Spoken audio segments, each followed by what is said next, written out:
Hi guys, and welcome back to my channel. So today I'm going to be talking about my pregnancy, as you can tell by this title. Um, a lot of people are like, they didn't even know I was pregnant, so they were like, why are you talking about this? I'm talking about it because it helps me with the grieving process. So I'm just gonna jump right in. So me and Justin found out that we were expecting around, it was after my birthday, so it was around Christmas time.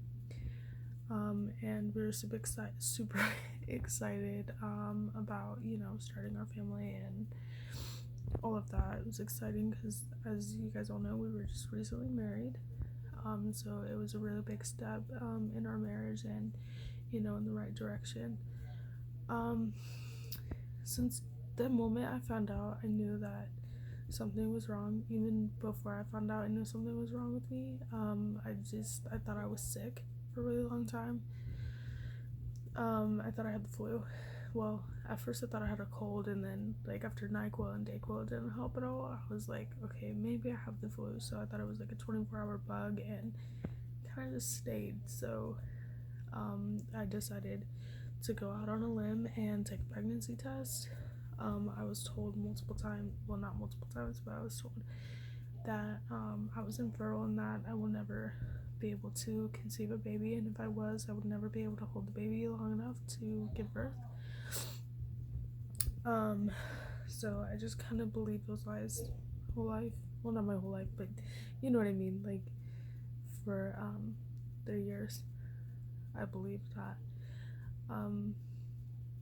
So anyways, when me and Dustin found out we were expecting, we were just ecstatic, like over the moon.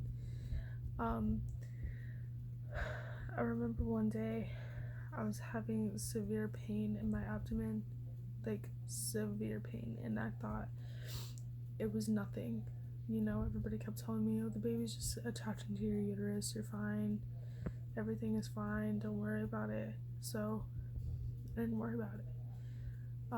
And as the days got longer, the pain got worse. And I remember one day, it was December 23rd, 2019, I woke up in a bloodbath. And I immediately just started crying. I didn't know what to do.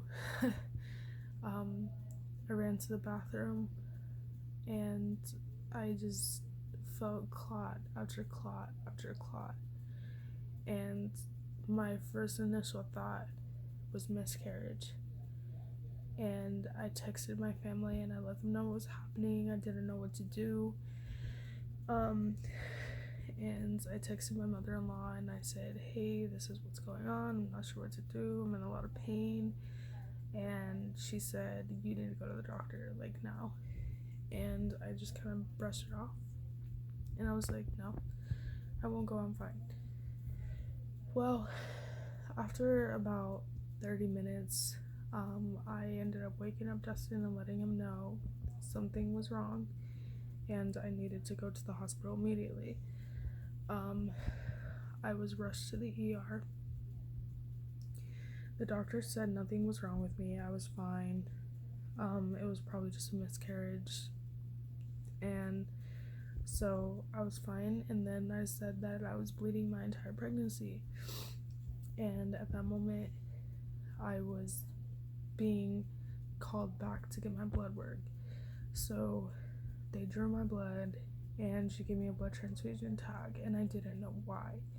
I just thought, okay, well, I'm losing a lot of blood, and in that moment I didn't realize they knew something I didn't. So after a period of tests and all of that, I had my sonogram, and the lady wouldn't let me see the baby. When I sat up, I saw it. From the first moment, I knew, since I found out I was pregnant, I knew I was having a boy. I just knew it. I felt it in my heart, I felt it in my soul. So I'm just gonna call him Jaden because that was the name we were going to give him. I sat up and I saw him, and I see this like tiny little head and these little arms and these little legs, and I'm trying not to get emotional, and my heart just broke, but like it wasn't broken yet. It was just, I felt like, he's fine. Jaden's inside of me, and he is growing so rapidly. And for anybody who has been pregnant or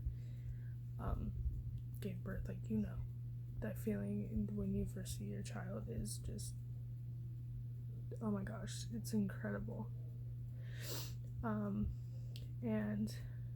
and I asked the doctor, like, is everything okay? And she said, no, like, it doesn't look okay. And panic started to kick in. And as I was sitting there getting my sonogram, I kept looking at the ceiling, and in my head I was apologizing because I didn't know what was going on. I didn't know if there was anything I could do, anything I couldn't do. I didn't know. I felt like everything had just been ripped away from me when the second the doctor said that.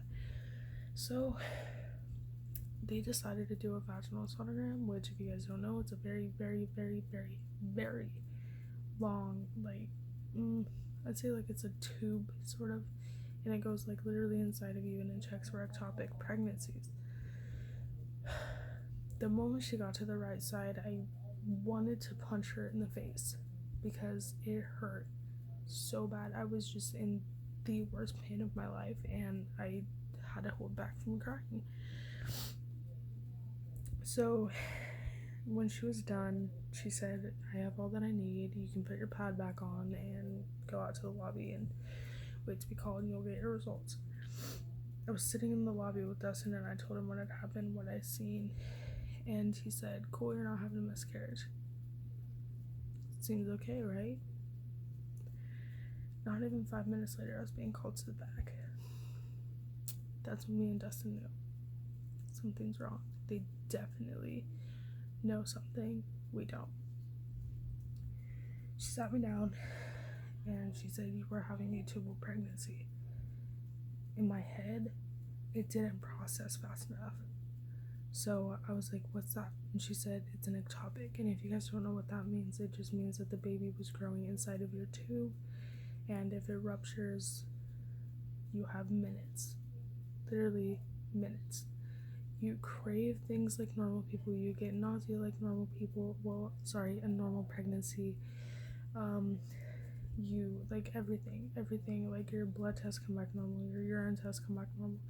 The only deal breaker is a vaginal sonogram. Keep that in mind.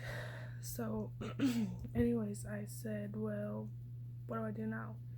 And I said, I don't want to go through surgery. I don't want to do that. I'm scared. Please tell me there's another way. She said, well, there is medication. That gave me hope. Then I end up in a room, and me and Dustin are furious at each other. Like, instead of being happy and being each other's rocks, we were mad. I didn't know what to do. I was upset, like, I'm about to lose my child. Like, how do you handle that? And I just turned 21. So I sat there for what felt like hours, and the doctor comes in and she said, I have horrible news. You can't take medication. You're too far along. You need surgery. And my heart sank. It went through the floor. Like, you could almost hear it just drop. And I looked at Dustin, and I couldn't breathe. And the more they asked questions, the more my heart just broke in half. As I was getting my IV, I had a surgeon with a wheelchair waiting for me, telling me that she's ready when I was. Little did you know I was never going to be ready. All the way up to the OR, I've asked a million questions, like, is there any way I can save my baby? And she told me it was either losing me and the baby or just losing the baby. And she said either way the baby wasn't gonna make it. Either way, no matter how bad I wanted it. And even if I decided to not get surgery, there's no way the baby would have died anyways. And I told myself I want to take those chances then. And she said if I walk out these doors I don't have a week to live. A week. And I just started breaking out. I went to the bathroom. I didn't have to go to the bathroom, but I went to the bathroom and I held my stomach and I apologized to Jaden, and I didn't want to do that. I didn't want to do that to him, and I still just, my heart breaks every time I think about it. I didn't want to do that, and no mom or expecting mom should ever have to make that decision. And I came out of the bathroom and she asked if I was ready. No. I will never be ready to give up my child. I will never be ready. They gave me some anxiety meds, and before I knew it, my surgery was over. That was my first surgery. I came out and I saw Dustin, and the doctors kept saying, you'll be sad, and I was like, no, I'm not gonna be sad, it's fine. But then again, I was really doped up on drugs. Anyways, I got released from the hospital the next day, and I remember when Dustin went back to work, it all hit me at once. Like, I lost my kid.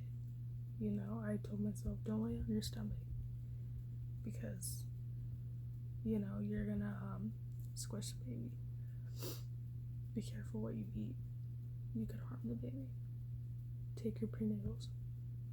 The baby needs it. And to get out of that mindset of like you're not pregnant anymore was just heartbreaking, heart-wrenching. I want to someday I want to be a doctor. I want to go to school and be a doctor. And for women that go through ectopic pregnancies, as rare as it is, and I say that because I've heard so many people have had that happen, like after me, so that just honestly made me feel so much better, like I'm not the only person. I don't want anybody else to go through this pain. Like, I don't care if I know you or I don't know you, like, nobody deserves to go through that. So I told myself that when I become a doctor, and people that have ectopic pregnancies, to make an artificial womb for the baby to grow and be nourished, so nobody has to go through this pain again. And I'm not posting this for a sob story. I'm not posting this for everybody to say they're sorry, because I don't want to hear it. I really don't. I mean, I appreciate it, I really do, but it's life. I was becoming so bitter in my life. I was starting to hate everybody around me. If anybody progressed faster than I did or moved up faster than I did, then I was jealous, and I only wanted them to fail, and I loved to watch them fail. And going through surgery just really changed my mindset of like, why was I acting like that? And once I realized how short life is, and that mine could have been taken any moment, it scared me, and I don't want anybody else to go through that. And I'm just posting it because this is me coming out and being real, and part of my grieving process. Don't forget to like this video, share it with your friends, spread the word. Hopefully you can prevent it, but if you find out you're pregnant and you feel something's wrong, please go get checked. Please. It's really not worth it. As painful as it is, like the doctors told me, you can always try again, because that is a pain you do not want to go through again. Yes, we are trying again right now. Like, I mean, we're kind of at the point that if it happens, it happens, but we're not like pushing the issue. um but yeah, like and share this video. And if you guys have any questions, because I wasn't very thorough, if you guys have any questions, go ahead and message me. I will link mine and Dustin's Instagram so you guys can always message us. And I hope you guys have a great day.